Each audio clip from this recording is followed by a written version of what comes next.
Hello, yes, my name is Alcide. I am representing Crip the Curriculum and also not speaking, but my other colleagues here just to introduce Menko and Harriet are also irreplaceable core members of Crip the Curriculum.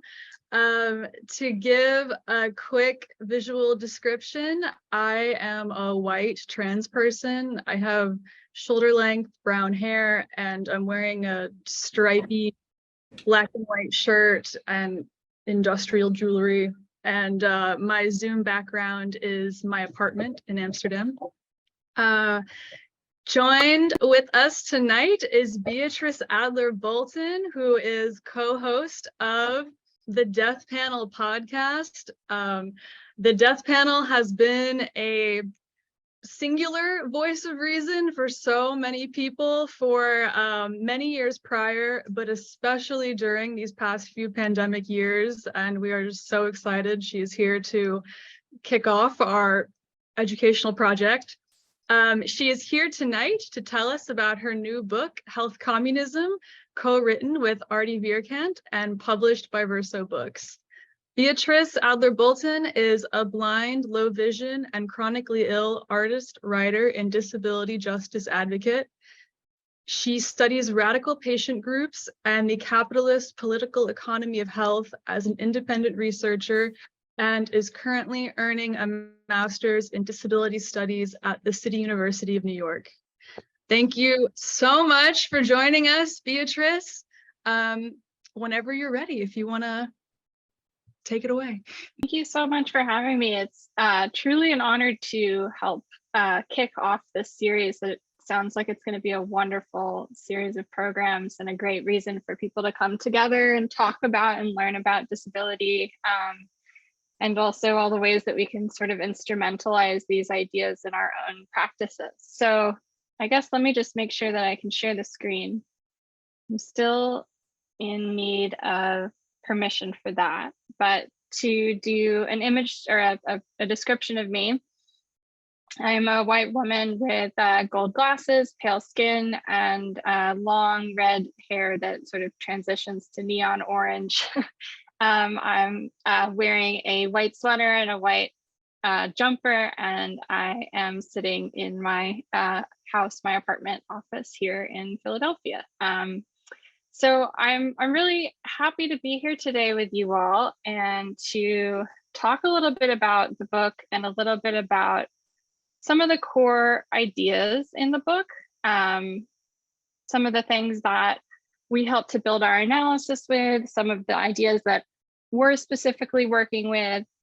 And a lot of it has to do with a kind of investigation, both of disability as a political and legal category, as an identity, but also the way that beyond the framework of disability, that this creates a kind of surplus class that exists beyond the traditional sort of working class that we're used to thinking of.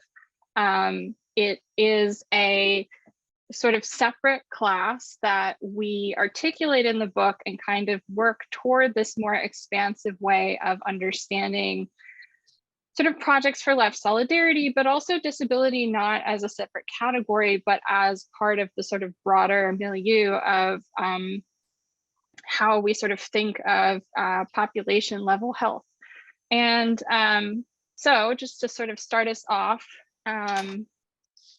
I wanted to start us off with two things. One is a little bit of a poem from Essex Hemphill, who was a person with AIDS. And this is a poem that we close the book with. It's called When My Brother Fell.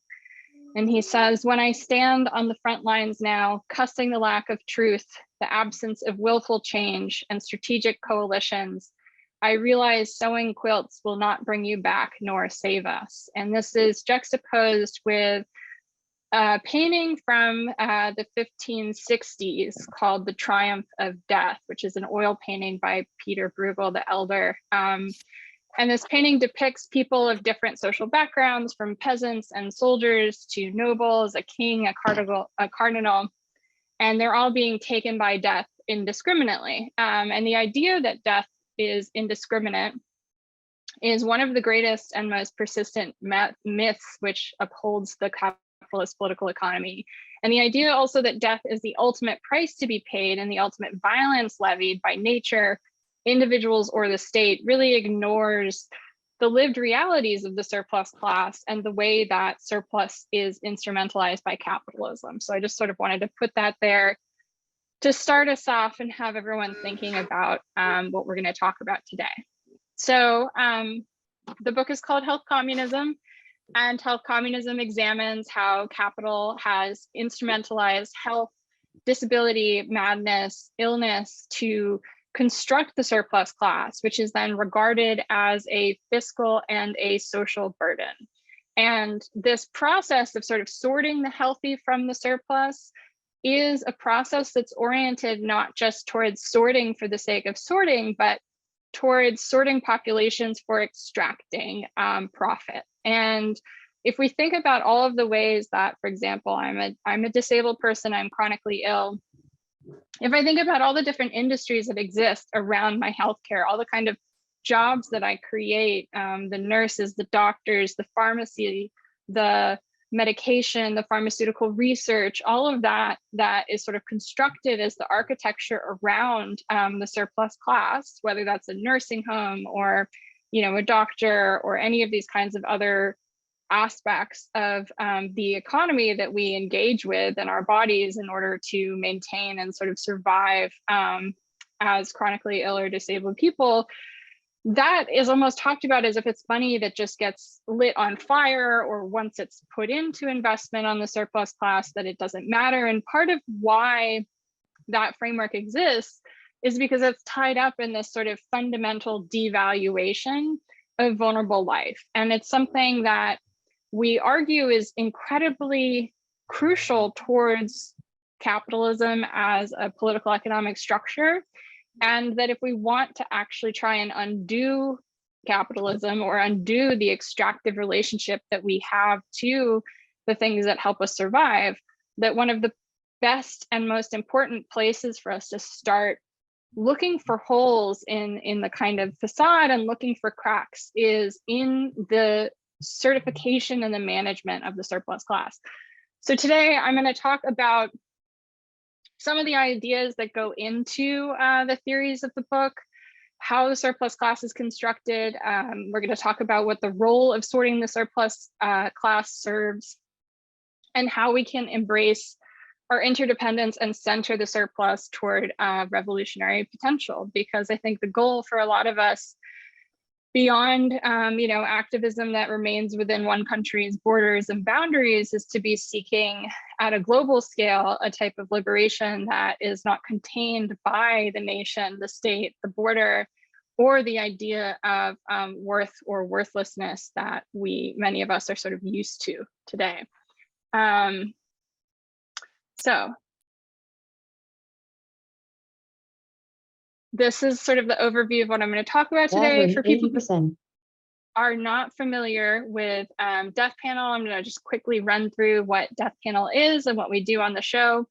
Talk about what the political economy of health is. For anyone who's not familiar, I'm going to give a very brief little engagement and discussion of disability justice just for context, and then we'll get into Health Communism, breaking out some of the key ideas, talking about the framework of extractive abandonment, which is one of the very important interventions that the book makes, and then talking about these kind of three facets of the surplus class: how it's made, what it's used for, and what the revolutionary potential of the surplus class is. So just to start us off, this is a slide with screenshots of the Death Panel website and the RSS feed on SoundCloud. Death Panel has been a political project. It's a multimodal project. Most people know it as a podcast, but it is a broader political education effort that takes a bunch of different forms. And sometimes it's the podcast, which happens twice a week. And the collaborators that I work with on that are Artie Vierkant, my co-author on Health Communism, Phil Rocco, who is a political scientist, Jules Gill-Peterson, who is a historian of trans medicine, and Abby Cardis, who is an epidemiologist.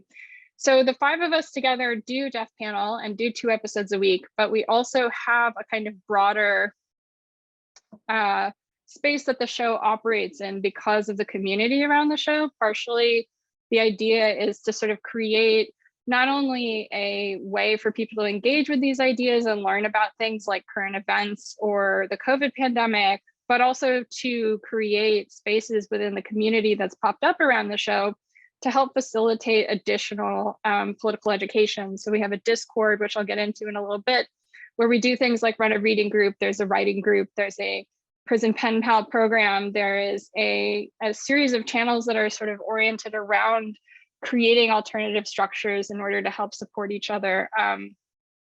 And so, you know, Death Panel, while many think of it as just a podcast, is actually kind of a much more amorphous political project. So one of the things that we sort of engage with is this idea of the political economy of health, which essentially is a lens to understand and explain how health, as well as the kind of root causes of social and economic inequality, help to essentially codify a lot of the roles, the social roles that we experience as sick and disabled people.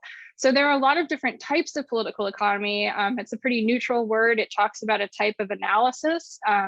You know, capitalism, socialism, communism, these are all different types of political economy. So it's not a word that has value in and of itself. But what this kind of analysis can help provide us with is to look at how values and norms become embedded in institutions and how those institutions reproduce these norms through law and policy, and then how that translates into lived experience.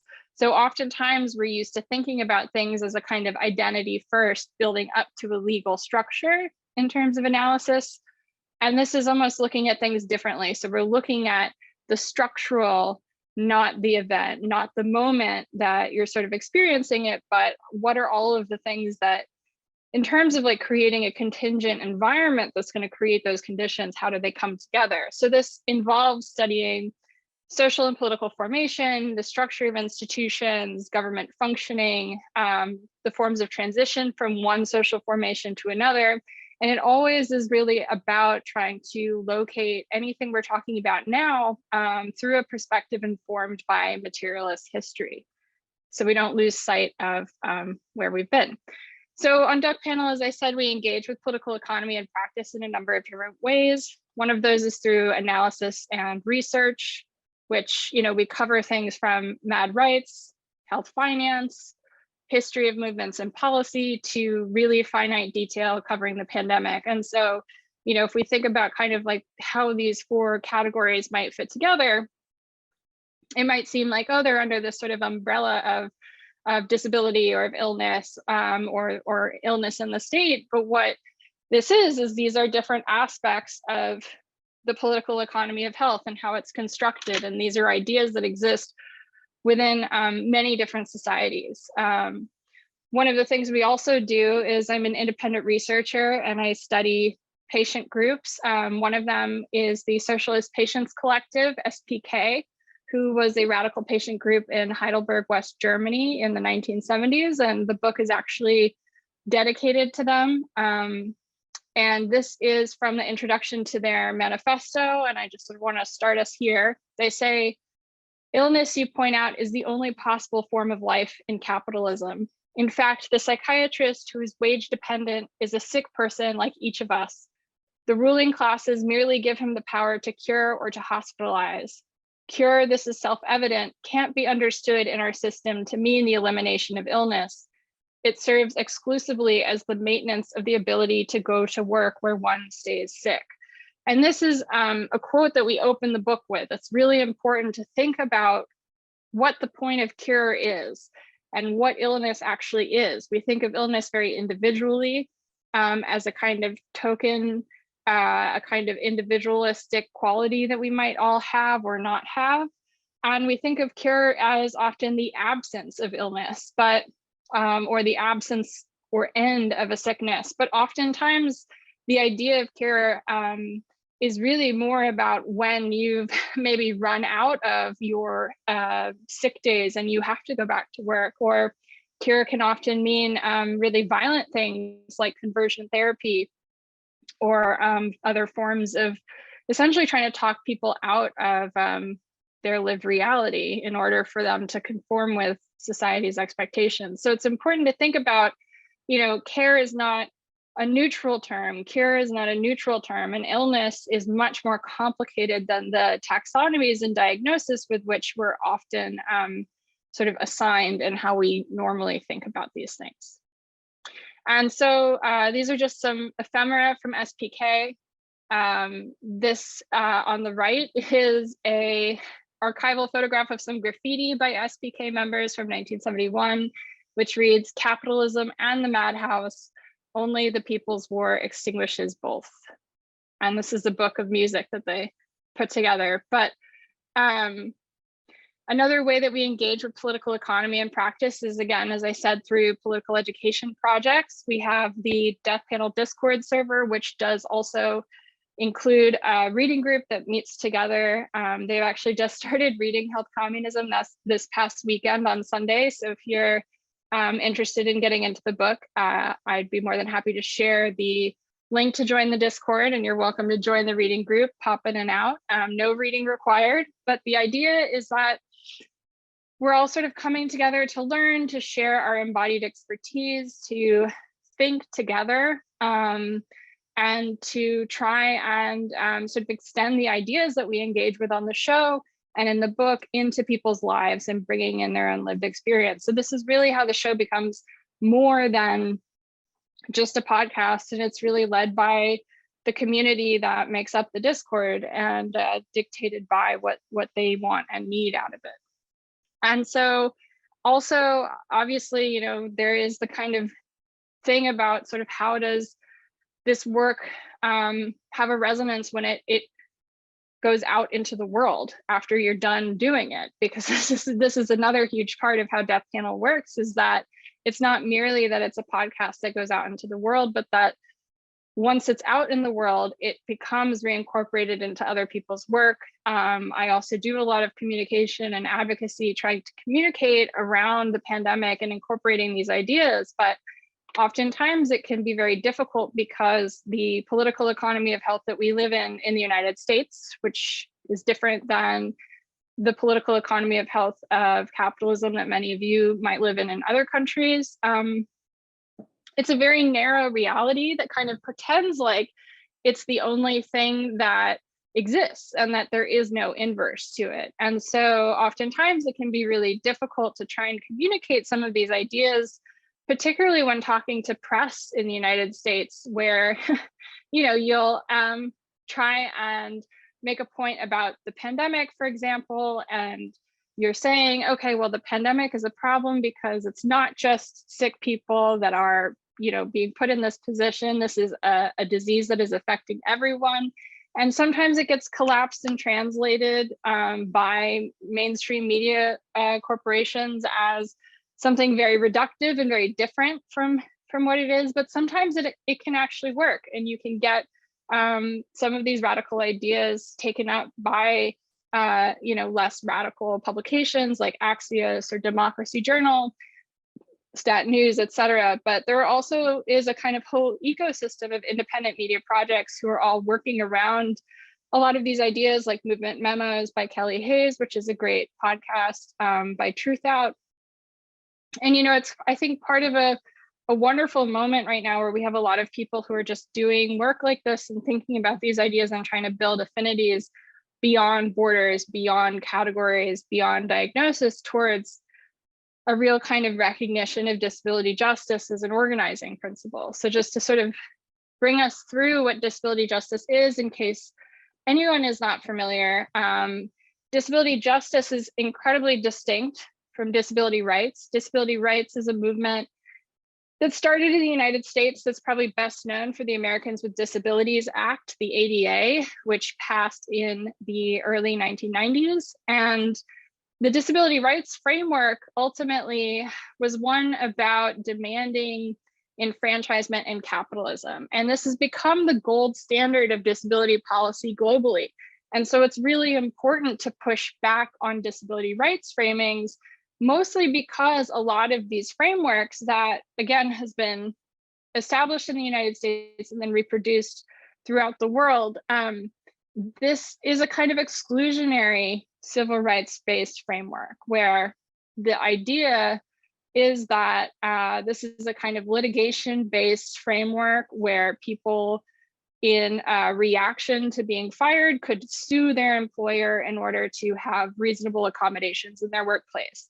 And one of the things that is a big criticism of disability rights from the disability justice movement is both that this really excludes people who do not fit the kind of perfect definition of disabled person, particularly disabled people of color and queer disabled people, but also that this rights-based strategy is not able to actually deal with the root of disability oppression, which is ableism, but it is also this kind of political economic approach to building our society, which is oriented around the disposability of the surplus class. So disability justice in a kind of oppositional way to disability rights is really oriented around trying to make sure that the most impacted are in positions of leadership and are central to forming sort of analysis and towards shaping the growth of the movement. But it's also a kind of recognition and an important call to work against some of the things that for many years in the disability rights movement divided us. For example, for a very long time, the MAD rights movement and the disability rights movement were two very separate things, particularly in the United States. And each made an argument that they deserved rights because they weren't like the other one. So this was during deinstitutionalization, for example, the 1950s through the 1980s, you had people arguing, I deserve to be released from this insane asylum because I'm not sick like those disabled people, or I deserve to be released from this hospital, this long-term institutionalization because I'm not crazy like those MAD people. And so you had these kinds of moments where these movements, when they got started under disability rights, were really kind of throwing each other under the bus. It was a zero-sum framework. And so what's really important to understand about disability justice is that it's crucially working against these kind of siloing modes of past ways of organizing around disability. It's also a way of complicating the political identity of disability. And this is a quote from Jasbir Puar's book, Right to Maim. And Jasbir says that while the disability rights movement in large part understands disability as a form of non-normativity that deserves to be depathologized, disability justice activists seek to move beyond access issues as well as global human rights frames that standardize definitions of disability. Rights discourses discriminate which bodies, oops, that I messed up, sorry guys. Went way back. Blind people problems, just a moment. Sorry. No problem, take your time.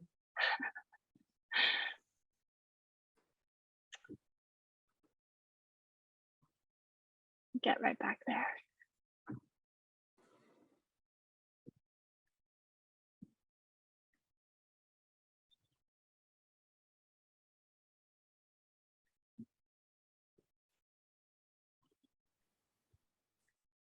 Okay.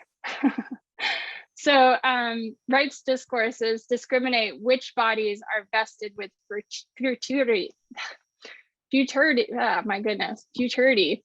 And they cultivate that some bodies can be vested with this kind of framework of being worth being invested in, and that others are able to be discarded. And so one of the sort of main goals of disability justice is to both complicate the identity of disability beyond a rights framework, beyond just simply saying we want no pity, we want enfranchisement and capitalism, and pushing it towards, a kind of framework of understanding that there are going to be many people who experience disability who are not going to be able to safely identify as disabled, who the state will never recognize as officially disabled, who will never be able to leverage that identity towards their access needs, because it is, as a framework, one that is designed to be restrictionary and be something that the state has a control on the total amount of population that gets to claim this kind of identity that is seen by many people as what's called a kind of currency in kind, like as if the benefits that we get, some of which are very meager and underfunded and incapable of supporting our needs, many people think of these disability benefits as being like a kind of cash prize, that disabled people have their access needs handled, and that this is a kind of identity that people will fake in order to get these benefits, which if anyone has ever actually gone through the process of trying to seek benefits or accommodations for disability, you'll know through lived experience just how ridiculous that is as a framing. The idea that it's a kind of benefit to be able to claim this identity. For a lot of people, it can be dangerous. It can mean that you're fired from your job, that you're barred from continuing your education, that you're unwelcome in a space, that you're unwelcome as part of an organization, that your analysis is devalued. And so it's important to sort of think through some of the mistakes of the past in order to move on and build our analysis towards the future, to make our own mistakes and our own movements, but also to try and build a kind of solidarity that doesn't treat people as disposable. And so one of the important things, in disability justice is leadership of the most impacted. Centering the surplus in the leadership is really key, as well as cross-movement solidarity. So the idea of trying to unite both sort of movements for disability, deaf activism, anti-police, fat liberation, prison abolition, queer and trans liberation, racial justice, reproductive justice, that all of these things are sort of part and parcel of what cross-movement solidarity needs to be in order to build a united front. And I think most importantly also is we need to be looking towards an internationalist frame, one that doesn't recognize our organizing as stopping at the boundaries of whatever country we're in. And again, this is kind of reiterating that last point, which is commitment to cross-disability solidarity. And so again, part of the really important intervention that the DJ movement makes is by rejecting these kinds of frameworks that leave out different parts of the disability movement. And I think one of the most important things to remember is that this is a kind of vision and practice of what is supposed to be, but it is not something that is a full-fledged platform. It should really sort of inform a lot of your thinking, but it's not like you can sort of go somewhere and sign up to be part of a disability justice club where you end up, joining a full-on program. It's a way of sort of thinking through all sorts of things in your life, not just your organizing or your work that you're doing, but also how you live and interact with other people. So to move on to the book, Health Communism is distinct from disability justice. This builds on disability justice in many ways, but it is a kind of separate engagement with a lot of these ideas. It's looking very narrowly at the political economic perspective on this and thinking about how some of the conditions that disability justice tries to push up against and tries to undo and tries to give us ideas about how to think about and think past and think through, how some of those ideas came to be, how they came to be embedded in our systems of work, how we came to start thinking of ourselves this way, and what the purpose that serves towards not our own discrimination, but actually the continuation and reproduction of capitalism. And so what's really key is that while we're often thought of when we think about disability discrimination and ableism, we're often thinking about how those are things that are aberrations, that those are moments where we're breaking with how society is supposed to be, we're breaking with how we should be treated. And what we argue in the book is actually perhaps these are not aberrations.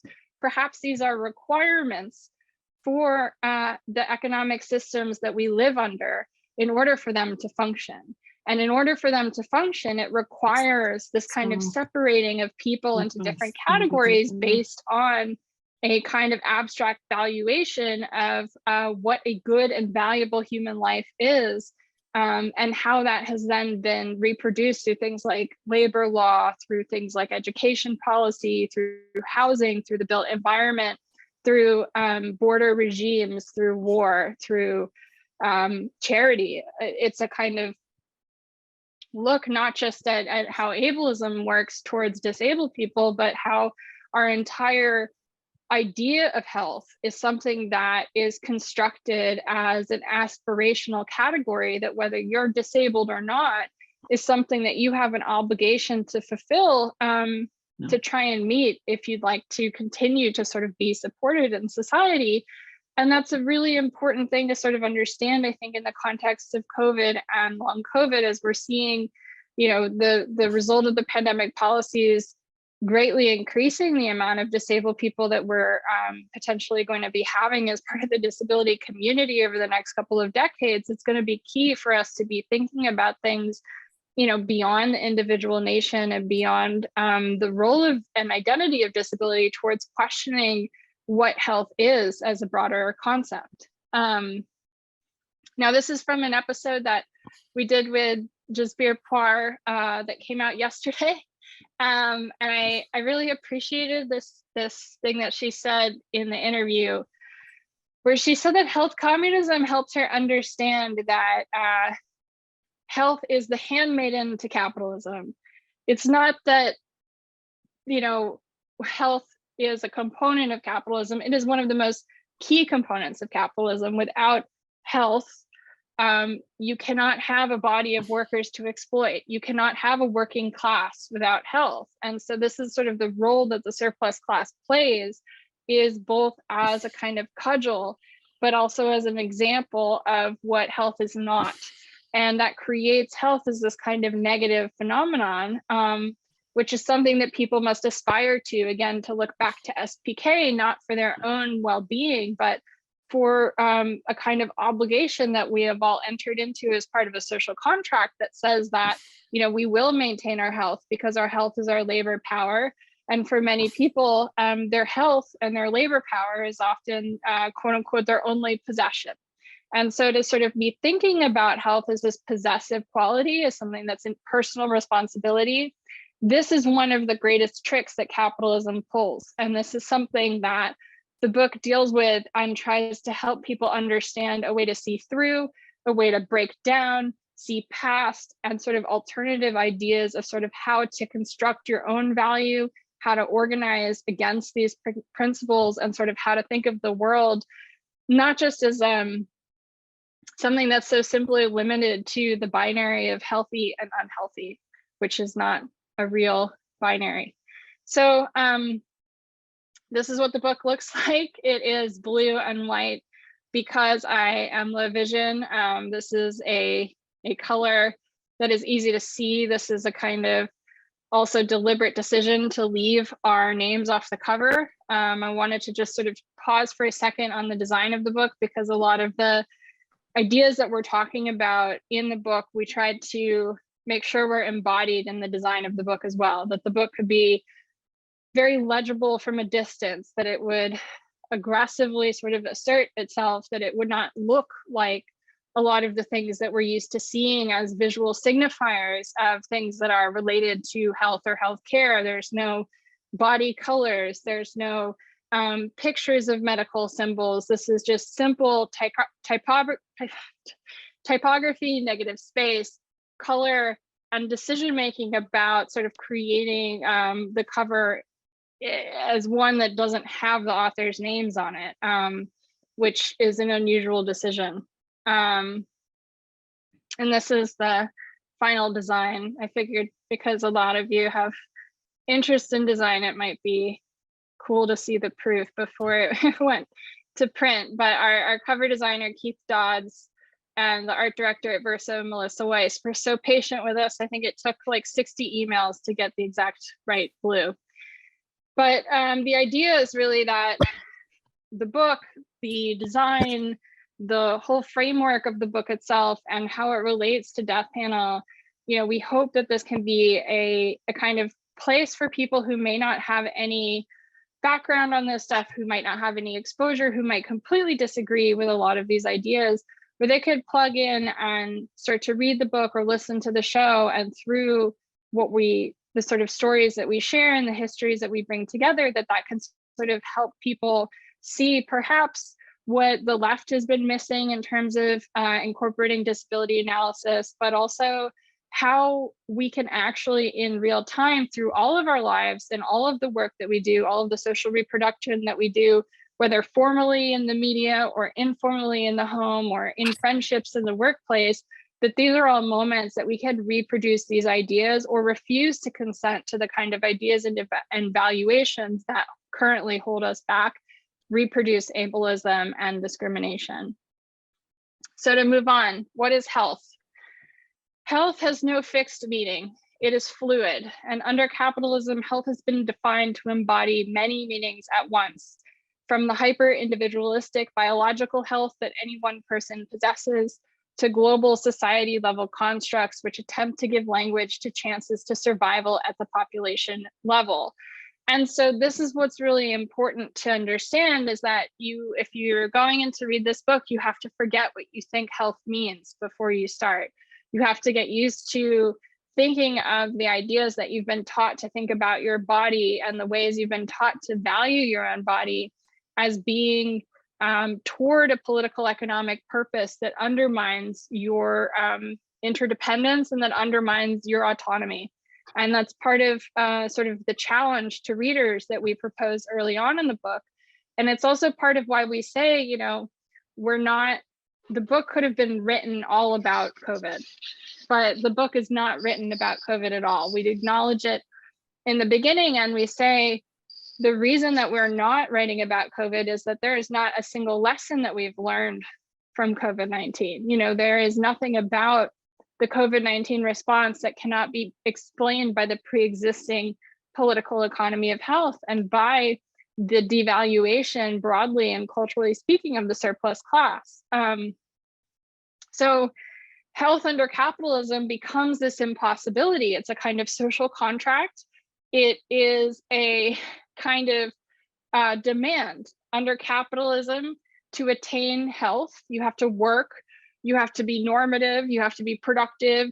You can then earn a wage, and then based on your wage, you're entitled to the health that you can buy. Now, in some countries, there are systems of socialized medicine that can provide some gap between the consumer framing that we have that's sort of purely consumer in the United States.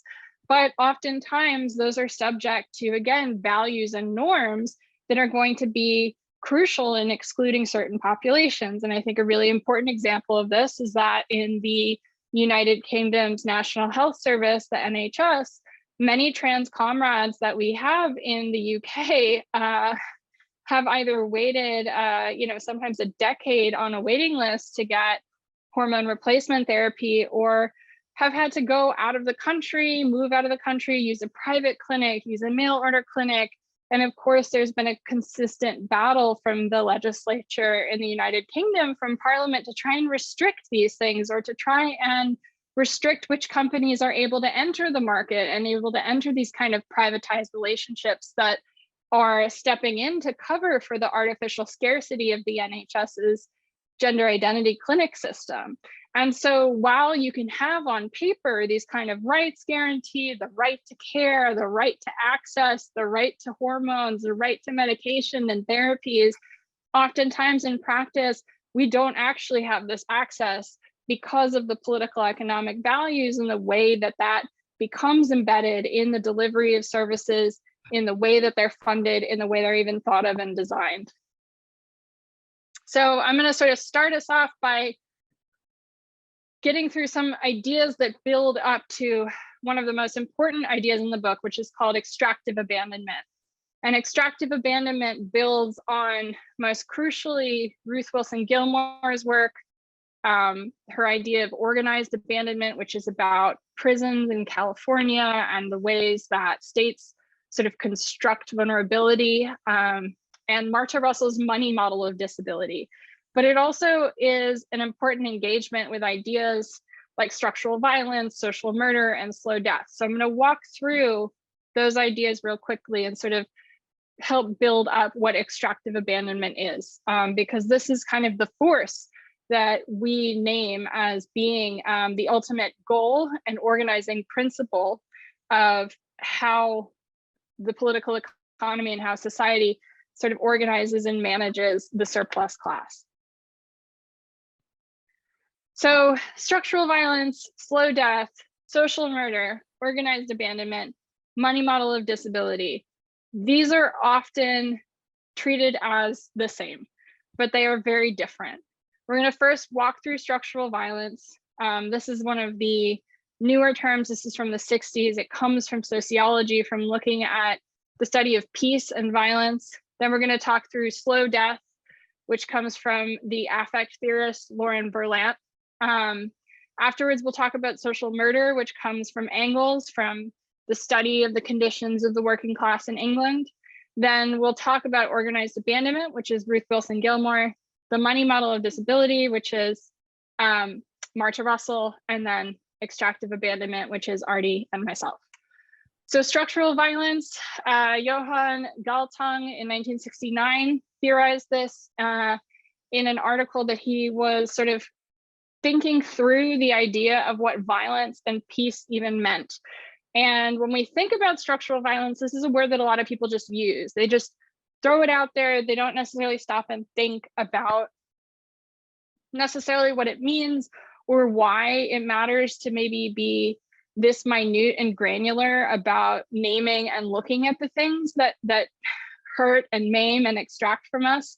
But the idea of structural violence and the idea of these kinds of analytical tools and why it even matters to, for example, coin a word like extractive abandonment, you could just say, oh, well, this is just like, you're just making some jargon. Yes, true. But the idea is that in creating these sort of moments of naming, in giving ourselves tools to both communicate the nuance of these experiences together, but also really locate, where is the root of the problem? This is how we can build our analyses and use our lived experiences towards liberation and revolution. And so it's important to think about how violence is not always personal. It's not always happening from one person to the next. So structural violence is violence when there is no subject who acts, where there is potentially no actor that is even being acted upon specifically, and that there is a kind of structural component and indirect component, but that this shows up often in unequal life chances, in unequal power, in unequal access to power. And it's one of the sort of key terms that I think is important to understand if you want to think about how disability exists in society. It's not just that there is a kind of ableist system that discriminates against disabled people. It's that this kind of total structural violence is the way that we have built things, and that part of the result of that is going to be unequal power. And violence and structural violence is really locked to the particular moment. And what can be considered structural violence today might be very different from what was considered structural violence 10 years ago. And he gives the example of if a person dies of tuberculosis in the 18th century, it's hard to conceive of this as violence because it would have been unavoidable. But if you die from tuberculosis today, despite all of the resources in the world, then violence is present. And so I think thinking about the COVID-19 pandemic, it's one thing to sort of say, oh, well, we didn't know, we sort of, we did our best, and oh, look what Sweden did, they did fine. But what we do know is that Sweden let a lot of older people die, that a lot of children were exposed to COVID and are going to be potentially experiencing symptoms for years, if not the rest of their life, that a lot of adults have been exposed to the disabling effects of long COVID, and that many of our health systems are not prepared to support them. And we can say that we didn't know, but in the kind of context that we live in, it is difficult to conceive of this kind of state level abandonment as anything other than structural violence. And so what structural violence really means in practice is that two important things: resources are unevenly distributed, and that the power to decide over that distribution is also unevenly distributed. And he also did this kind of hilarious thing, which I'm just adding in here because it's funny, which is he broke out a typology of violence. And so this is a kind of way of looking through all the different types of violence and all the iterations of it. It's a fun thing to kind of look at and play with. But moving on to slow death. Slow death was a theory by Laurent Verlant, who wrote a lot about how the kind of destruction of life, bodies, imaginaries, and the environments that we live in by capital become sort of marked on our existence. And we start to see our social murder and our slow death as not just defining our experience, but our historical existence. For example, in the United States, people who are diabetic often have to ration their insulin. And this is just kind of taken as a given that this is an experience that is the characterizing experience of having diabetes in the United States. And so that is a kind of identity of slow death. And slow death is the physical wearing out of a population in a way that points to this deterioration again as the defining condition of their existence. So this being marked for wearing out becomes an identity. And so to call something slow death is also to name the kind of intent there and to name the purpose and the service to which that labeling is instrumentalized by the state.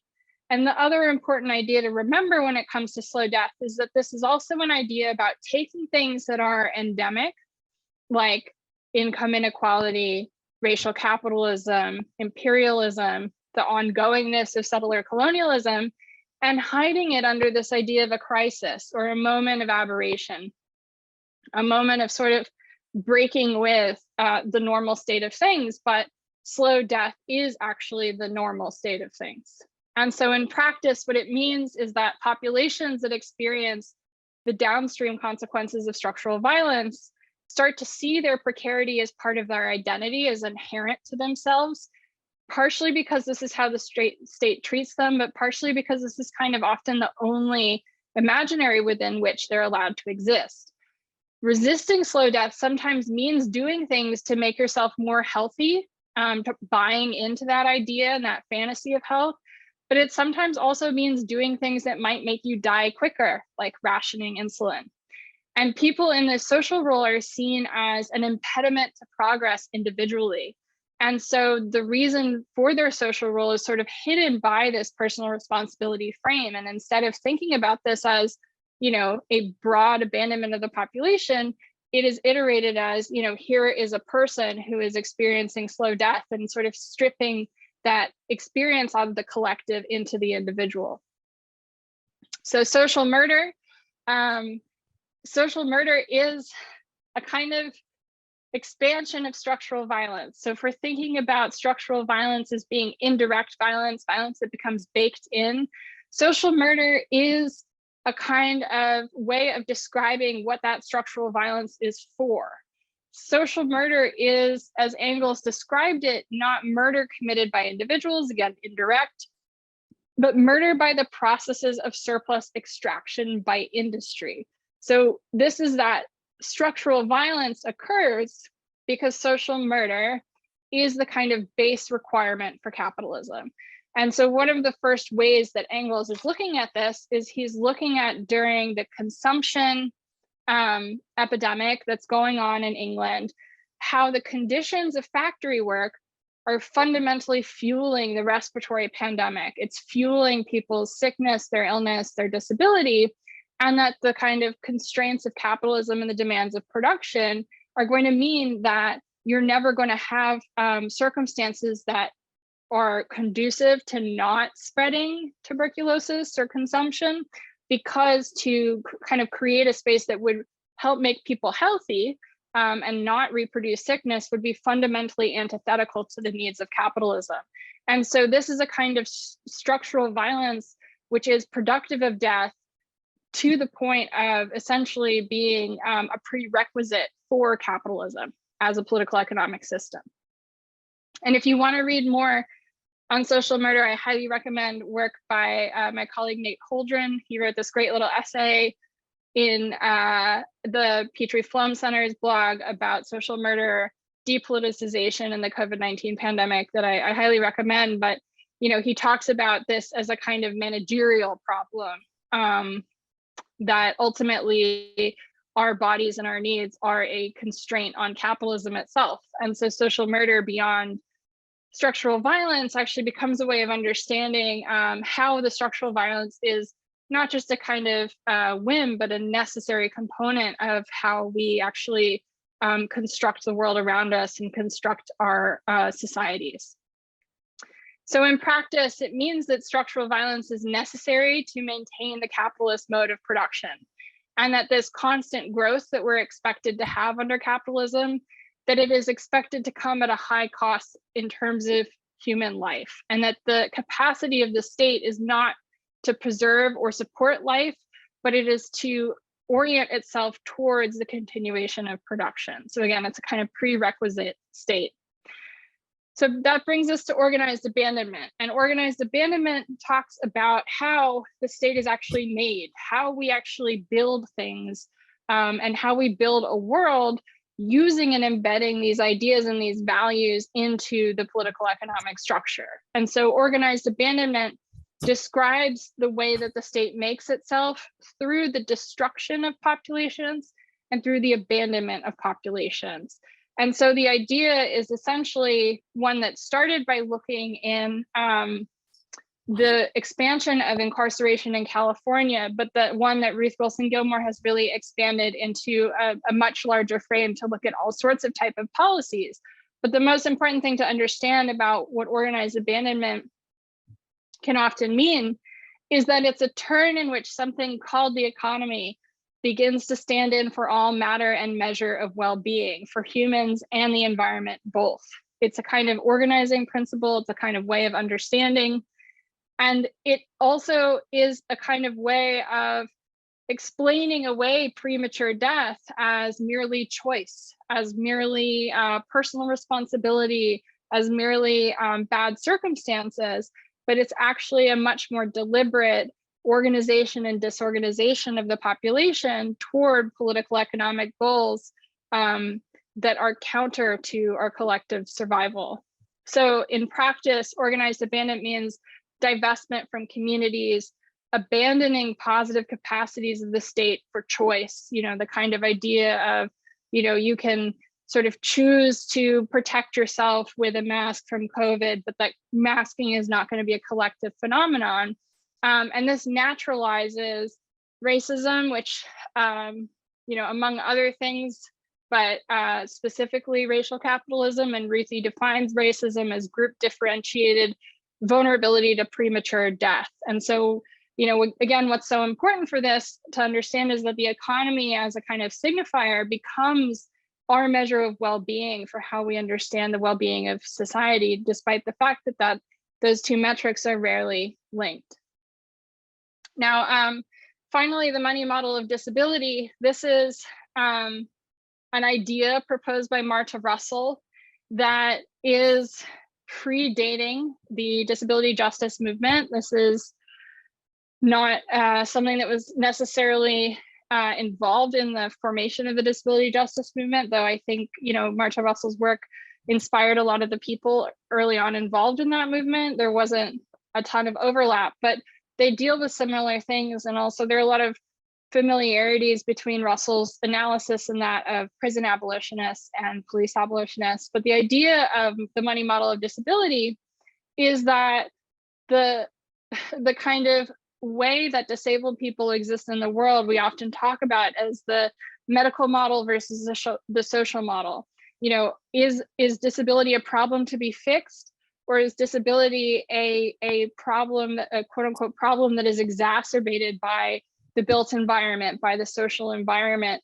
And Marta Russell proposes a kind of different way of looking at this that looks past these two signifiers and says, putting aside social and medicalization, what does disability do in the world? How is disability used by the state? And what happens when these ideas are reproduced? And ultimately, what this becomes is an idea about, how money moves through disabled people and how that constructs the world that we live in. As Russell explains, people who do not offer a body which will enhance profit making as laborers are used to shore up capitalism by other means. And disabled people become a nexus around which the capacity for surplus labor power can be built. The idea of building jobs around the care, cure, treatment of all sorts of people.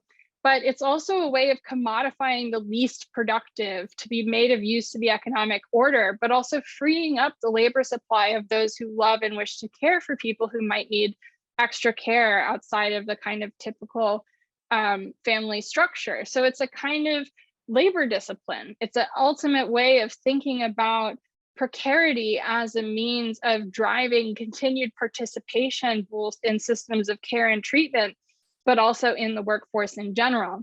And so disability becomes this concept around which policies are made, evaluated, accepted, and rejected. And the goal of disability policy is not to support non-normative forms of life and ways of being, but to maximize populations for extractive abandonment through efficiencies of scale. And now all of this kind of comes together to build what health is, what health actually is, which is extractive abandonment. Health is not real. Health is a fantasy. And what health does is it becomes a kind of locus, a moment for each of us to interact with systems of extraction. And the money that sort of flows through our care, our treatment, our surplusing, our survival in general are really crucial sources of revenue for the global capitalist economy and for all governments that serve as the hosts to the capitalist economy. And so again, this is building most crucially from Ruthie's work, from thinking about how the state is making itself through the organization, the disorganization, the abandonment of different populations, and then through Marta Russell's work, thinking about how that abandonment is then reclaimed, made of use to the economic order, and repackaged as a kind of inherent vulnerability, a kind of inherent devaluation of that population, even in spinning them into gold in real time. And so extractive abandonment is the way in which a state constructs itself and its political economy through the optimization of the population at a demographic level. And this is something that has really taken hold in the United States and been exported to other countries as a kind of way of making systems of health and care more efficient. And so while there's a lot of focus in health communism on the United States, it's really important to understand that this is a model that has been exported, that is not unique to the US health capitalist infrastructure, but that is something that is present in nearly all political economies, because this is the fundamental feature that defines what health is. And so profit lives in these spaces between our bodies, in the ways that we're counted, in the ways that we're measured, in the creation and destruction and reproduction of bodies, anywhere that capitalism touches illness, disease, disability, death. And this relation in and of itself is not that, we seek to harm and call it health. It's that the way that we allow for people to seek health is fundamentally a harmful capacity and harmful at the population level. And it is characterized by these very clearly defined socially constructed parameters that are going to essentially work more to cut people out of the things that they need than they do in order to help people access them. And so if you want to learn more about extractive abandonment, we've got a lot of that we talk about on the show. So, you can dig more into that, get into the book. But this is really key to understand that essentially what the idea of the book is trying to teach people, what health communism is trying to teach people, is not a roadmap of how we reach health communism. It's that health communism is a lens. And this lens both helps us name what we cannot see, but what we know is real, which is that the system that we live under, the commodification of our survival and our lives, is something that is not natural or inherent. This is a kind of choice, and that there is an alternative that exists. And so health communism is both naming the alternative, but also seeking to show how that in a political economy that is built on extractive abandonment, that is built on a capitalist idea of health, the state will always exist to facilitate capacity for profit, balanced against the amount of extractable capital or health of the individual subject. And that this is the sort of fundamental relation that, regardless of where you live, what your health status is, this is the fundamental relationship that your body has to capital, that your body has to work, not working, and to class in general. And so I guess I'm gonna have to rush through these last bits. Sorry, I'm going on too long, y'all. Bringing us to why this relation is constructed and how the surplus class is instrumentalized is sort of how they're made. Now, a lot of people have sort of misunderstood the surplus class as just talking about disabled people, just talking about the mad, just talking about the ill, just talking about vulnerable people. But this is not what the construction of the surplus class actually describes. The surplus class is a kind of proximity to precarity, the proximity to devaluation. It's not just the people who exist in that class, but all of the people who could exist in that class, the kind of threat that is presented to each and every one of us that helps motivate us to maintain our health, to maintain our status as a worker, lest we be labeled surplus and be essentially labeled, quote, as good as dead. And so understanding the way that organizing society and the state and health and organized abandonment really shows the connections between health and capital, it also shows the way that the surplus population, while thought of as very separate from society, is actually one of the sort of key operational constructions of the capitalist state that is really important for maintaining a kind of not only available body of people in order to sort of fill the sites of care, but also a reminder to the people who don't see themselves as surplus, why they should put up with certain conditions of work that might not be conducive to their health, because the alternative is to be abandoned, is to be surplus, is to be marked as good as dead. And in order to truly challenge capitalism, which I think is the goal for a lot of people, especially for listeners of the show, we need to center the surplus. We need to stop thinking of the surplus as a kind of periphery or as a group of people who come in to sort of help fill in holes in the working class.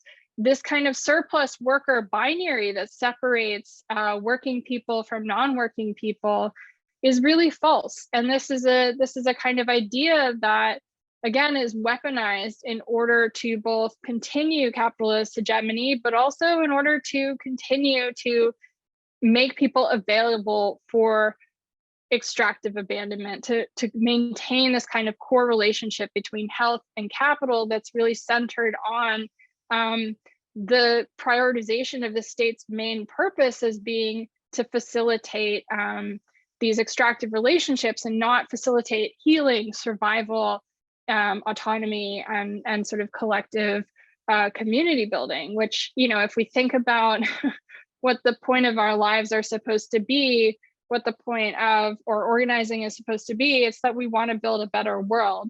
And we fundamentally cannot do that unless we start to think about the surplus class as not this separate thing, but as something that has been made to be separate in order to instrumentalize capitalism against our bodies, against our organizing, our collaboration, and our collective survival.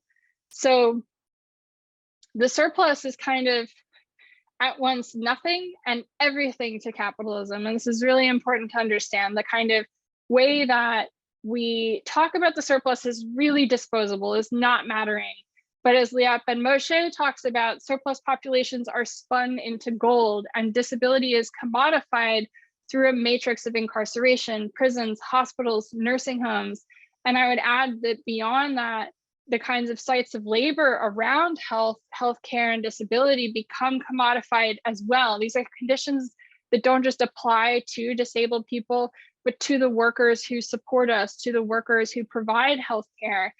This is something that applies to all people, whether you are surplus or not.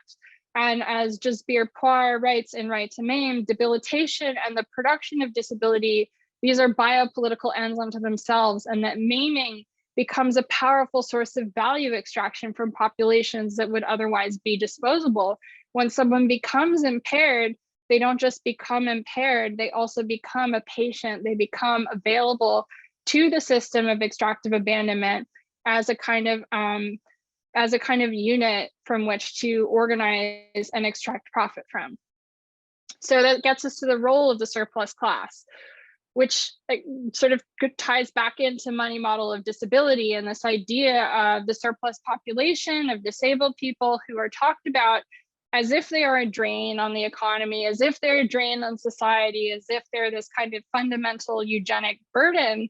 But in fact, it is a relationship to the state, to the rest of the population that is incredibly generative of capital, right? This is a kind of way of hiding the crucial role that people who are deemed as disposable actually have in our society, of saying that people who are surplus, people who are sick, they don't matter, they don't have any value. But actually, fundamentally, there is a really important way that we all are instrumental to capital, whether society would like to admit it or not.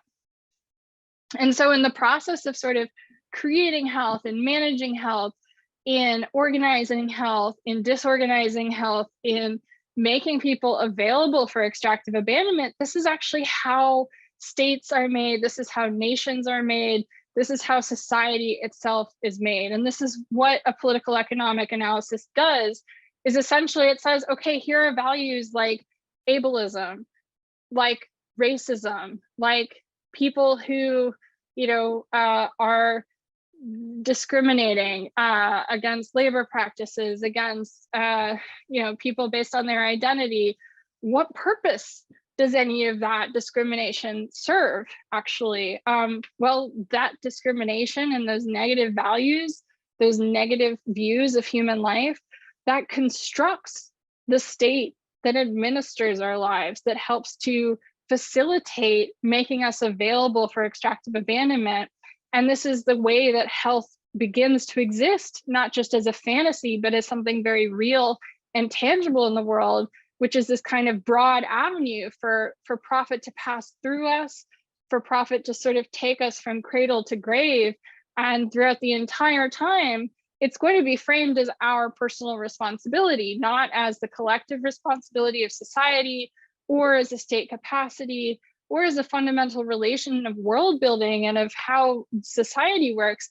It's framed as a kind of personal lack and as an individual fate or destiny. And that's just quite far from the reality. And that's really what health communism is trying to teach people, to think about the surplus class, not as like, oh, one day I might be disabled too, and so that's why I should care. It's because of the ways that we live, because of how society is oriented, whether you are surplus or not, your proximity to the surplus creates this as a kind of fundamental way for us to build solidarity, build collectivity that doesn't just seek to make a more ethical capitalism, a society that's a little less ableist, but one that can actually strip these values out of our political economy and replace them with other things, because this is eminently possible.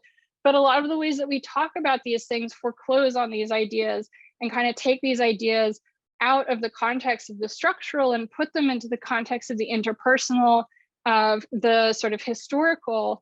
And so part of what we're trying to do with the book and with the role of the surplus class is to help people understand that, one of the most important things that we have to do is to refuse to accept any argument that any population is an irredeemable eugenic or debt burden, that any population is deserving of structural violence, that any population is deserving of embodying slow death, that any population is deserving of organized abandonment, and that what populations actually deserve, what we all deserve, is to be living together, to be building a world that can support us, and to be building a world where no one is disposable. And if we, as a left project or any kind of political project, if we refuse to accept the idea that some people are waste and that some people are inherent burdens, that is going to be the only way that we can sort of construct a political reality that gets anywhere close to the things that I think many people claim that they would like to see out of left organizing. I mean, I think it's a big problem on the left to think of disability politics as separate, to think of illness as separate from labor organizing, to think of things in terms of the workplace or the individual country. But none of these kinds of ideas stay locked within one country, within one workplace, within one social situation. And so if we want to build movements that can actually tackle ableism, that can actually embody the ideals of disability justice, that can actually start to build some of these worlds that many of us not only desire, but demand and deserve, we have to start by rejecting the eugenic and debt burden framework that is the ultimate role of the surplus class, that allows the processes of extractive abandonment to remain the kind of fundamental organizing principles of society and of how we construct health. And so health communism, rather than being a plan, is a kind of call for refusal. It's a call to reject a lot of these frameworks that I think many of us are used to just accepting without questioning, or it has been given to us and passed down to us and applied to us with such force throughout our lives that it becomes difficult to see anything else. And I think that, you know, if we think about the project of eugenics, which many people think of as being about reproduction or about simply the ability to have children and who deserves to have children and who does not, what eugenics was as a project was a way of creating advantages for people seen to be more valuable towards the sort of expansion of the human race, in order to eliminate people who are seen as a drain or a burden. And so eugenics is a kind of idea that pre-existed the eugenics movement, but it's one that's embodied within our political economy. It's embodied within the values of our institutions, within the values of the ways that we experience the world and interact with each other. And so if we want to undo these kinds of ideas, we have to start with like a real fundamental rejection at the root, at the core of where these things come from, which is in the fundamental understanding of this kind of worker surplus binary that exists, where there's one population that deserves to be abandoned and one that's always at risk of being abandoned and crossing into that other population. And both are held down as a result, and both are made available for extractive abandonment as a result. And so this plays out all over the place, whether that's in welfare systems, whether that's in the way we think about COVID as a personal tragedy and not as structural organized abandonment, the way that we talk about costs being worthwhile to society or political costs, political benefits. This language is fully embedded throughout our lives. And what we hope we can show people through health communism is how to begin to disentangling all of these different valuations and all of these different forms of essentially marking people as waste or burden in order to facilitate extractive abandonment and facilitate the commodification of health and the organization of society around this idea of there being a kind of eugenic threat that we are always tasked with mitigating, this economic burden to the future of the human race. And this is why, you know, I think most crucially, health communism tries to point us towards the revolutionary potential of embracing the surplus, beyond just recognizing that this is a population that we're all a part of, that we all deserve lives that are less brutal, cruel, and short. We also, in our experiences of being surplused, whether that is something that happens all the time or just sometimes, or whether that is something that defines your experience or one that you have not yet experienced, recognizing your relationship to the surplus class has a revolutionary potential to build a kind of undoing of capitalism, to challenge these values at their core within the institutions and within the moments where we start to see these iterations over and over in the political economy that begin to construct what we call ableism, what we call prejudice and discrimination when we experience it. And this again ties back into the work of SPK, who is a great inspiration to the book. I say the book is dedicated to them. There are 2 chapters on SPK towards the end of the book called Care and Cure, which talk about what the project was, situate it historically, talk about some of the things that happened to the SPK and some of the things that they thought about and why they were criminalized by the state of West Germany, why their ideas were thought of as so dangerous, because they challenged this fundamental relationship of extractive abandonment at a moment where West Germany was the model for health capitalism, was the model for successful capitalism dominating over small c communism. And so this was a really kind of important historical moment, both in the understanding of the way eugenics had become embedded within our institutions, the way that the surplus class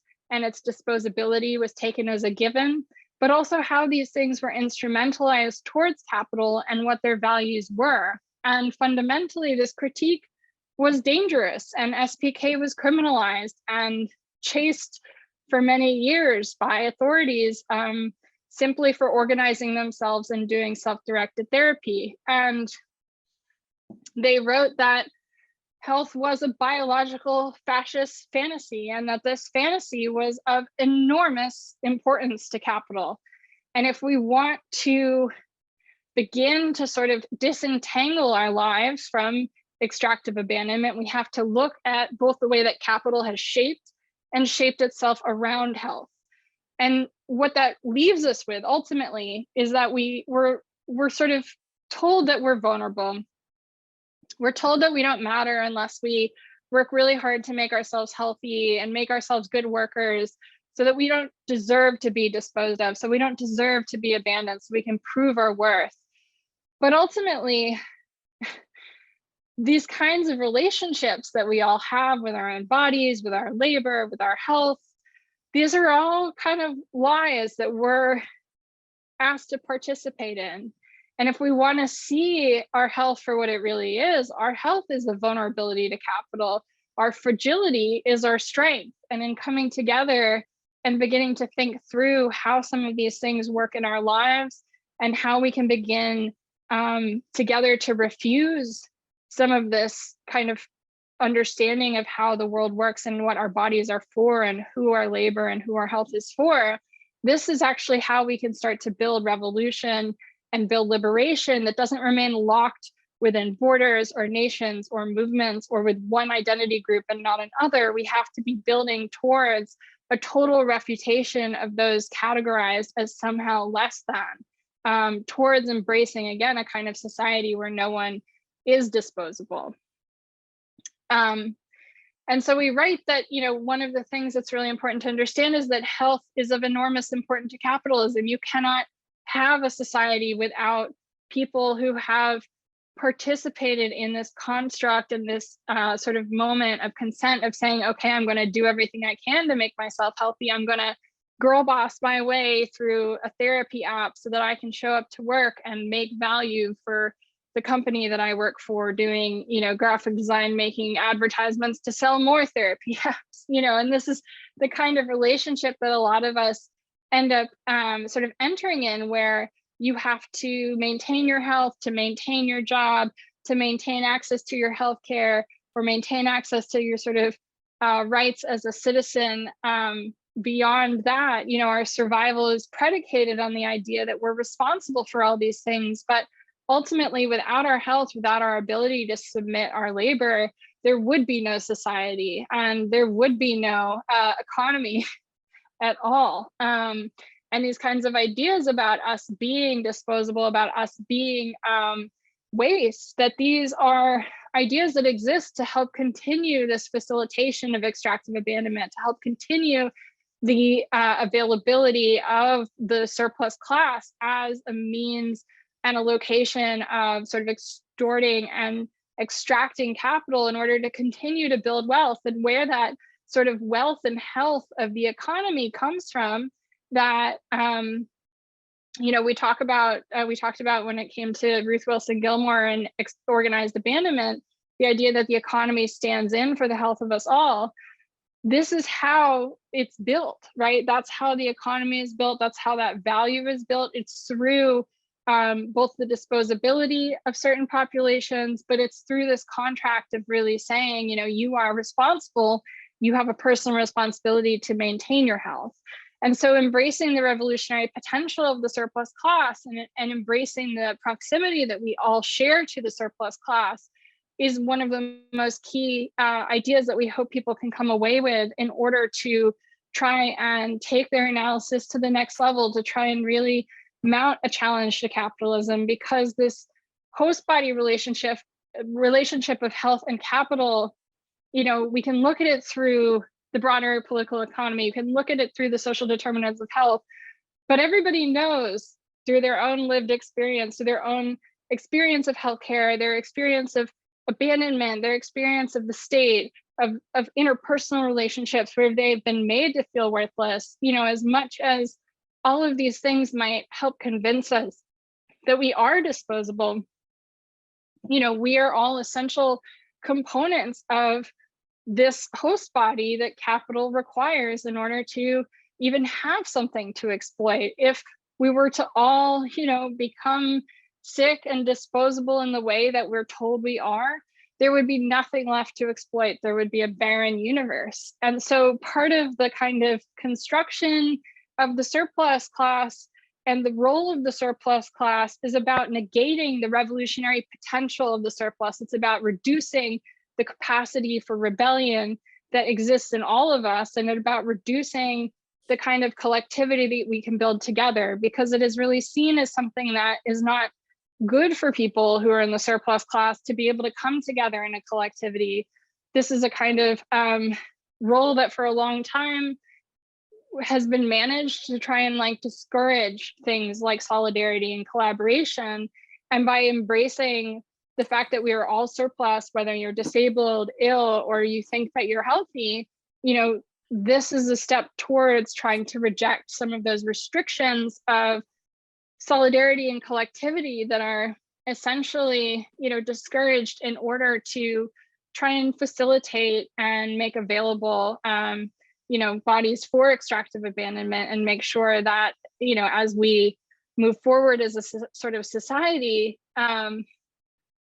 that we're able to, build organizing and theories and logics that push beyond these kinds of ideas of there being people that are fakers, there being people that are worthless, there being people that are, somehow disposable, because the only sort of way that we can bring about the fall of capitalism is through forming a solidarity of the sick, of forming a collectivity of the surplus, and of using our interdependence and our vulnerability to challenge these fundamental moments where we are extracted from, where capital has formed itself around health, where we have been told that this is our personal responsibility and that, our sickness is undesirable, but where we actually know this sort of is a not only crucial political and economic relationship that drives the continuation of the well-being of the economy, but that this is also a moment for us to take our vulnerability and fight back, to take our disposability and weaponize it against the systems of extraction and abandonment that many of us feel every day.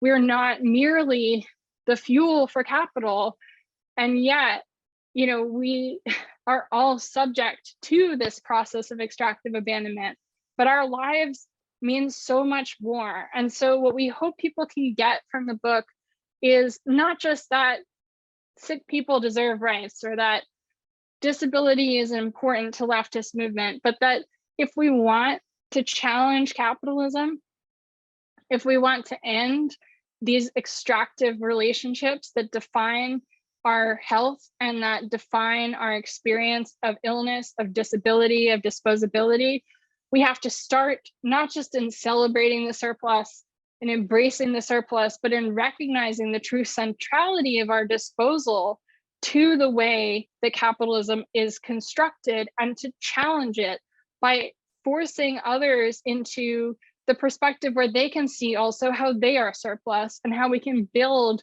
a collectivity that can build the revolutionary potential of the sick towards a challenge to capitalism that we haven't been able to make before, because so many of our movements, as I said, I've been really caught up in the reproduction of these ideas of disposability, of the kind of abandonment being okay, of it being a crucial component of society, of it being something that left movements can't touch.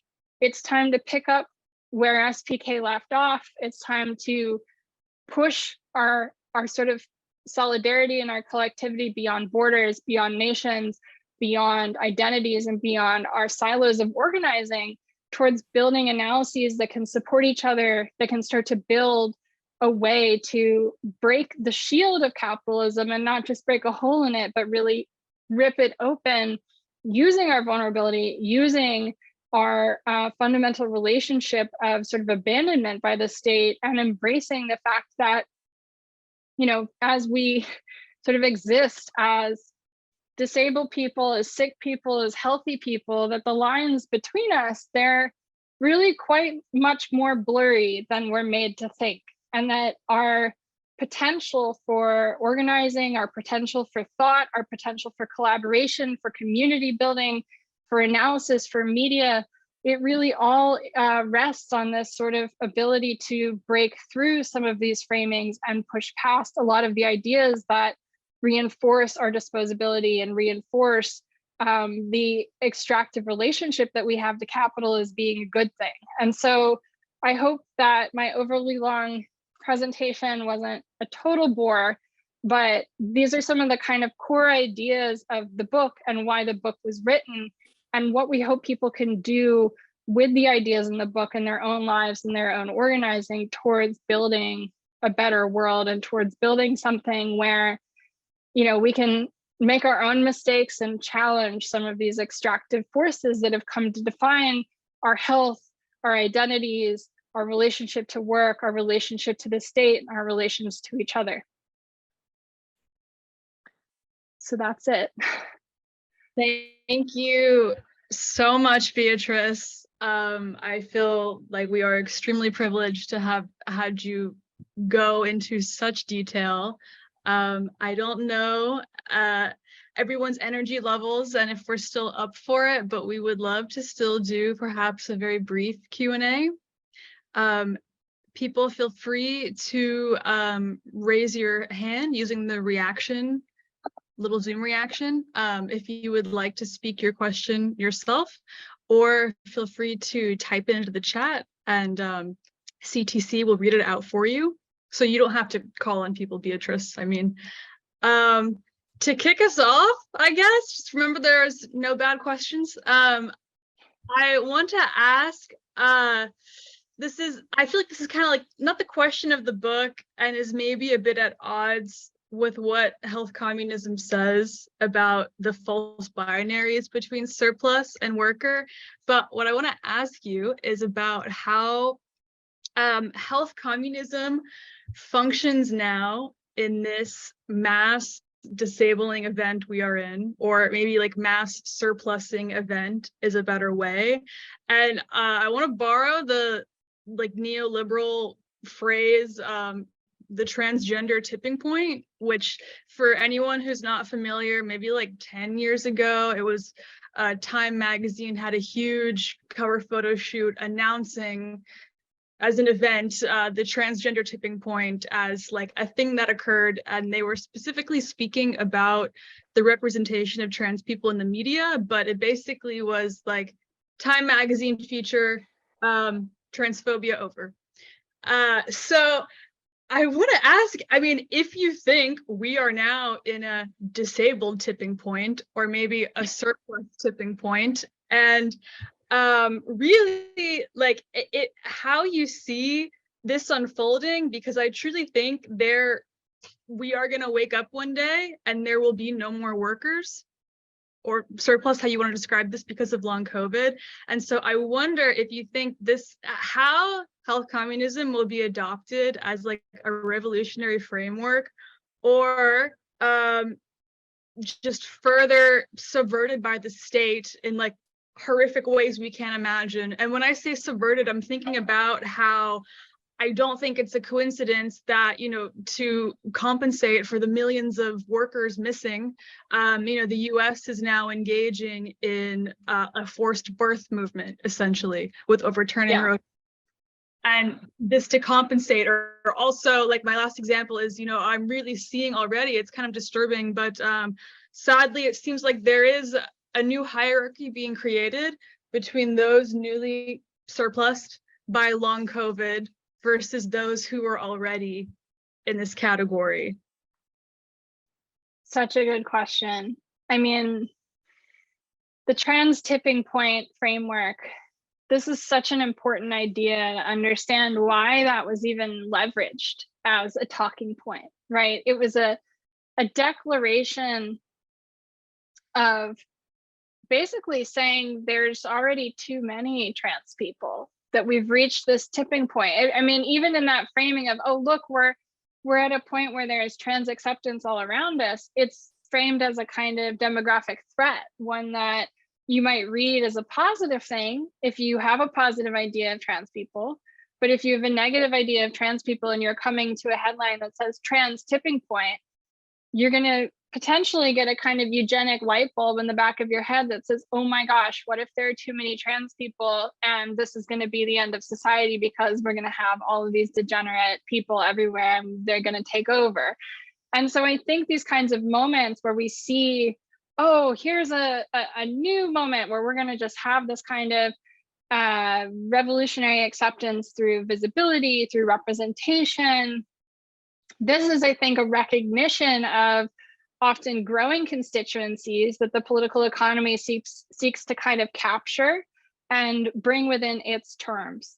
And this is something that I think we're seeing weaponized to a terrifying degree against trans comrades all over the world, but especially trans youth in the United States right now, where the eugenic idea of the goal of society being to reduce the amount of sort of non-normative, non-desirable forms of life is an ultimate goal towards like the survival of society as a whole. And I think that disability right now, even in talk of it being embraced, and this is definitely coming through in a lot of the divisions that are happening between long COVID organizing and existing disability organizing, where you have these media framings, and we did a whole episode of the show about this last week that I recommend if anyone wants to go in the weeds on this. But if we think about the media framings of long COVID, it's like all of these stories of disability as death.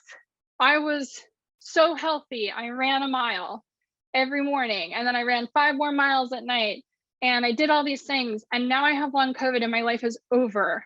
And we have to make room for the very real mourning that many of us experience when we begin to live with chronic symptoms that start to shape our experiences of our lives, of our passions, of our capacities. When we live with disability, there is a mourning that happens. But I think what we've seen is in these media framings, what's being privileged, right, is that idea of disability as a negative form of life that becomes predicated as the reason why people should care about long COVID, is because look at all these people that are being rendered unproductive, right? And what it reminds me so much of, and what scares me about this moment, is that we've seen things like this in the past before, in particular in the polio generation, which largely drove the disability rights movement in the United States. You had a large group of people disabled all at once in a concentrated way. Many of the people who survived polio were of a particular socioeconomic class because of certain accesses to medical care at the time in the United States, because of how poverty made it more difficult to live with polio, to live with some of the machines that you needed long-term if you wanted to live out of an institution. So the people that came to define that movement, for all that many of us owe them for the organizing that they have done in the past, people like Ed Roberts, who founded the independent living movement, some of the ideas that were really taken up by this group were influenced by the concentration of disability and the way that they experienced abandonment, which was really predicated on the fact that they had been born normal, promised part of the social contract, and then denied it because they had become disabled. And so the reaction to that resulted in legal frameworks like the Americans with Disabilities Act, which again was sort of seeking enfranchisement of disabled people in the labor force as a way to get around disabled poverty. And so one of the things that the Americans with Disabilities Act did explicitly was exclude trans people from being able to be a part of it, was exclude people who use drugs, was exclude people with certain diagnoses that were pathologizing, like pyromania. They tried to exclude people with HIV/AIDS. They tried to exclude mad people. They tried to exclude people with intellectual and developmental disabilities. And it became this moment of compromise, and trans people were thrown under the bus. And there were 4 different DSM differential diagnoses that were put on the exception list that were basically saying, okay, fine, if we'll get this law passed. But the fear was like, well, what if this law makes us have to employ disabled people and trans people? That's too much deviancy at once. And you had people like Jesse Helms making these horrific statements on the floor of Congress saying, oh, we only want worthy disabled people. We want the cripples in the wheelchair, not any of these weirdos and freaks and perverts and degenerates. And so that's what I think we're sort of seeing as a moment right now. This is a new moment where we're going to have to negotiate kind of more expansive visions of worth and of human life, and more expansion of the idea of disability beyond like seeking to validate non-normative life, but seeking to actually kind of disrupt some of these frameworks of like what disability is used for when we think of how it's used in society, what it's instrumentalized for, and how it's used in policy. Because if anything, I think what we have right now is a moment where all of us are at risk of like living under increased surveillance, securitization, and under an increasingly for-profit global health system that is now going to be incredibly reliant on international pharmaceutical companies continuing to produce vaccines, as we have these vaccine-only approaches in each country that are really kind of the predominant way of managing COVID, and COVID is not going anywhere. And the group of people with long COVID is only going to grow bigger. And I think, Alcide, you are right that there is a line we cannot return from, where we will cross a kind of critical threshold where there will be too many people that are sick. We're already seeing this in the United States between the demands on hospital capacity for RSV, the flu, COVID. Pediatric hospitalizations are ridiculously crowded. This is intersecting with pre-existing abandonment of rural populations in the United States, disinvestment of healthcare along the lines of capital valuation of which communities are valuable and which communities are not.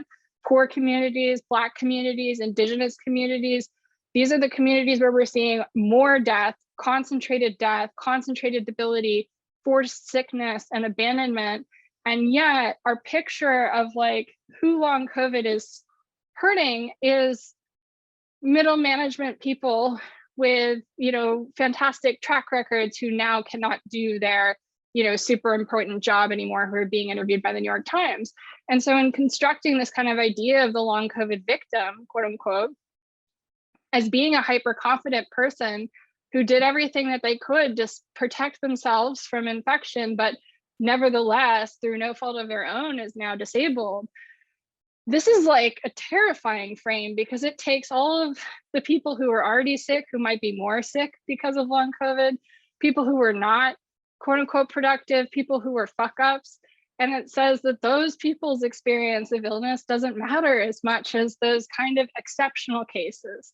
And so this is now really, I think, a moment for us all to be patient with each other, have a little grace, and try and work through these things, and know that this is going to be, I think, the struggle of the next 20, 30 years of our lives, to be reconciling these ideas of worth that we're seeing doubled down on, solidified, and taken up in the political economy, and working together across movements to try and dismantle these things as they're being built in real time, while also having the dual role of having to do things like mutual aid just to support each other's survival, because we know that we're already in a position where the states that we all live under have abandoned us, even in requiring us to be made available for extraction.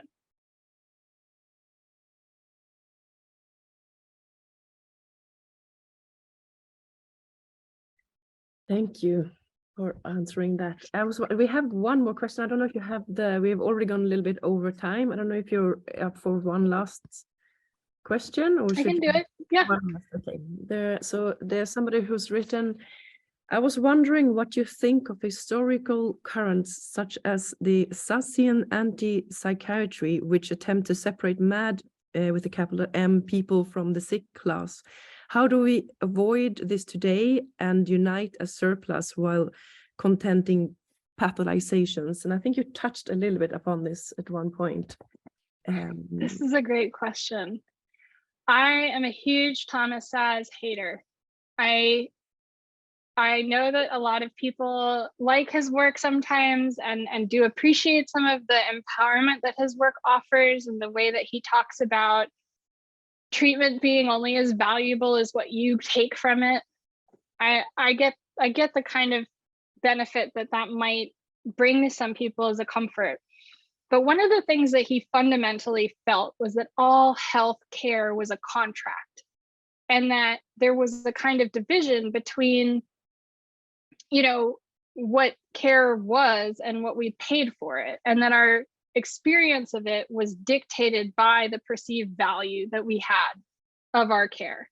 And so a lot of the ideas that Saz particularly pioneered in the anti-psychiatry movement, which became a big part of the mad rights movement in the United States and began to and in Canada, and began to dictate some of these initial divisions between the mad rights movement and like the disability movement, and in particular was really kind of leveraging pathologization against intellectually disabled people toward the liberation of mad people.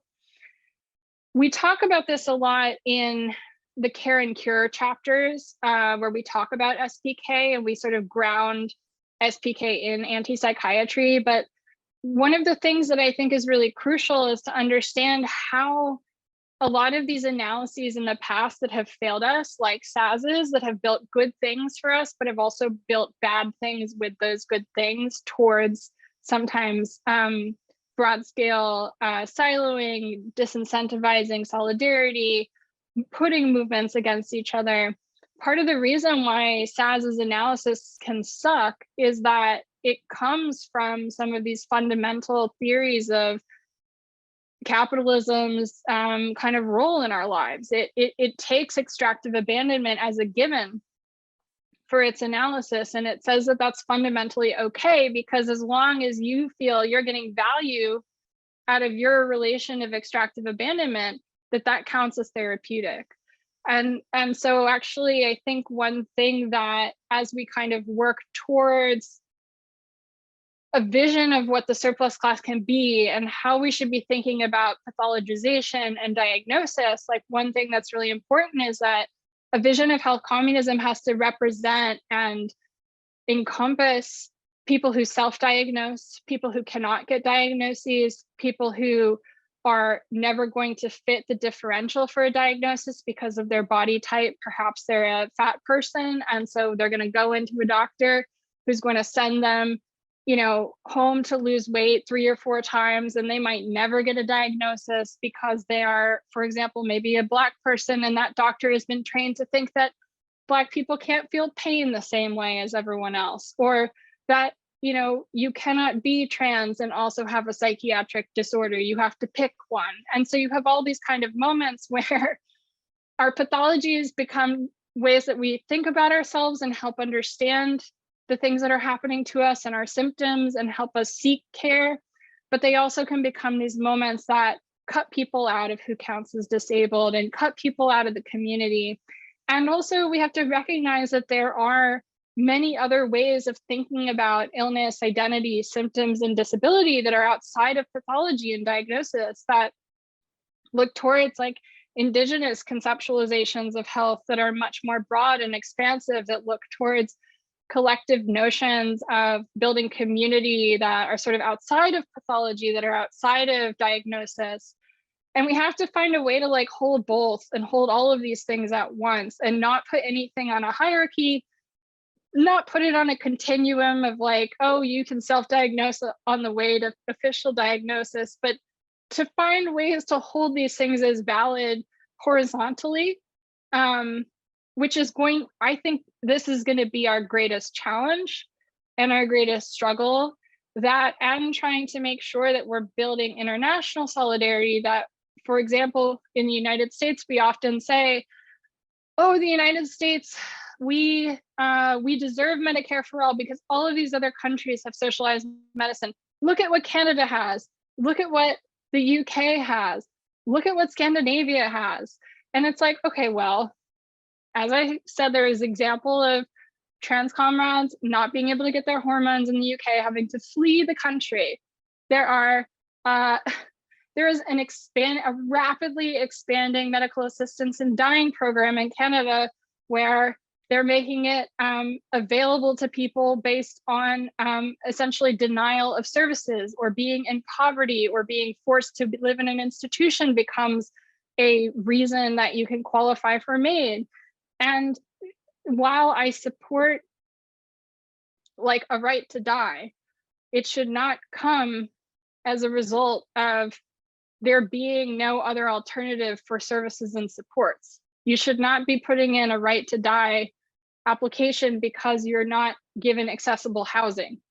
And instead of providing programming for accessible housing, Canada has offered instead a right to die.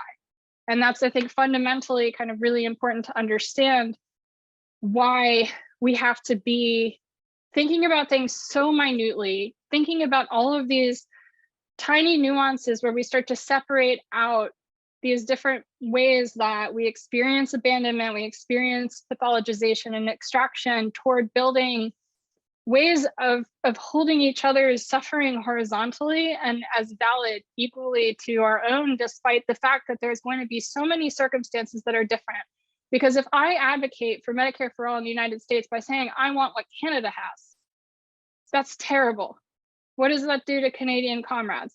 If I say we deserve what the UK has, what does that say about the way that the UK is treating patients right now? There's 72-hour waits for the ambulance in the United Kingdom right now. I mean, this is not an aspirational goal. When we say in the US, we deserve good medicine like these other countries, we put those systems that are fundamentally violent up on a pedestal that absolves them of critique. You know, we cannot make these statements in a vacuum, throwing other folks under the bus. We have to work with, building really intentional international solidarity so that we can say, hey, listen, is there anything about the way I'm advocating for this that fucks you over?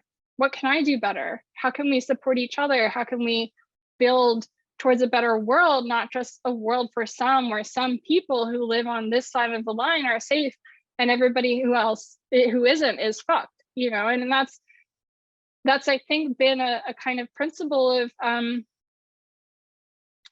necessity, not like an intentional decision. I don't think past movements have been like, oh, we want to leave people out. I think it's been like, we've got to do what we've got to do now and try to do anything. But I think what we have to do, and I really appreciate the work of Dean Spade and his friendship, because he always challenges me to think of the short term and the long term and to hold them together, and to hold in our minds that we have to do projects both to sustain our immediate survival, but that they also have to be part of a larger vision on the horizon towards something that is a kind of common vision, that is a kind of common goal, that is way beyond that short-termism, that kind of immediacy towards really actually trying to dismantle and not just build new things, but destroy, because that's also part of the project. It's not just more, it's also destroying some of the old, destroying some of these systems that we know and have known for a very long time, like the idea of the worker surplus binary, like the idea of the debt and eugenic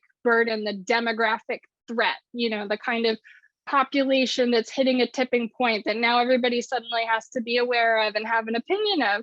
These are ideas that we need to destroy as we build new ideas about the worth and value that we would like to assert that we have. We have to make sure that we're also smashing things as we go.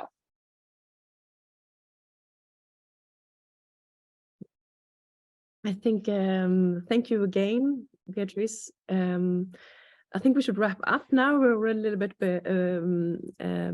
after a little bit longer than we should have. So I think, does anybody else from Crip the Curriculum or anybody else want to say something last? Otherwise, I'm just going to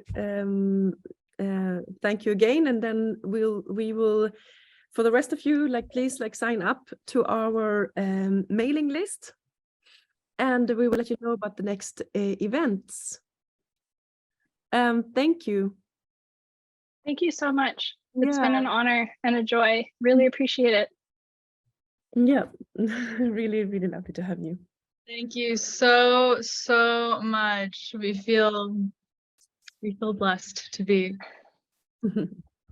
starting our year with you. And if you would like to respond to this maybe Crip the Curriculum email, which sent the Eventbrite link, or feel free to find us on Instagram, which is just Crip the Curriculum, one word on Instagram, for our future events. Thank you so much. Thank you. It's been such an honor. I really appreciate you all so much. And thank you so much for asking me to be here and to inaugurate what seems to be it's going to be a really fucking awesome series of talks and a wonderful way to build analysis and community together. So congratulations on launching a wonderful and really exciting program. And thank you for letting me be a part of it. Thank you. All right. Take care, all. Yes. Stay alive another week, one week at a time. Yes.